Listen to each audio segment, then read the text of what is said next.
கொடைக்கானல் மேல்மலை கிராமங்களுக்கு செல்லக்கூடிய பிரதான சாலையில் 2 இடங்களில் மரங்கள் விழுந்து போக்குவரத்து பாதிக்கப்பட்டுள்ளது. விவரங்களோடு இணைகிறார் செய்தியாளர் ஹரிஹரன். ஹரிஹரன், வணக்கம். எந்தெந்த பகுதிகளில் இந்த மரங்கள் விழுந்திருக்கிறது? இதை அகற்றுவதற்கு என்னென்ன பணிகள் மேற்கொள்ளப்பட்டு வருகின்றன? ஹரிஹரன், வணக்கம். கொடைக்கானல் மலைப்பகுதியில் கடந்த 2 தினங்களாக பரவலாக மழை பெய்து வருகிறது. இந்நிலையில் 2 நாட்களுக்கு காற்றுடன் கூடிய மிதமான மழை பெய்து வருகிறது. மேலும் திண்டுக்கல் மாவட்டத்திற்கு ஆரஞ்சு அலர்ட் விடுக்கப்பட்ட நிலையில் முன்னெச்சரிக்கை நடவடிக்கையாக நேற்று தமிழக பேரிடர் மீட்பு 25 பேர் வருகை தந்தனர்.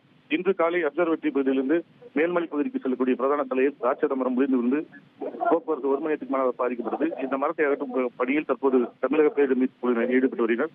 அதே போன்று அப்சர்வேட்டரி அருகே சாலை ராட்சத முறிந்து வந்து போக்குவரத்து பாதிக்கப்பட்டுள்ளது. இதை தீயணைப்புத்துடன் அகற்றி வருகின்றனர். மேலும் பல்வேறு இடங்களில் மரக்கிளைகள் முறிந்து விடுவதால் அவ்வப்போது மின்சாரம் துண்டிக்கப்பட்டு பொதுமக்கள் சிரமத்திற்கு ஆளாகி வருகின்றனர். விரிவான விவரங்களுக்கு நன்றி ஹரிஹரன். தந்தி டிவியை உங்கள் கேபிள் டிவி ஆபரேட்டரிடம் இலவசமாக கேட்டு பெறுங்கள்.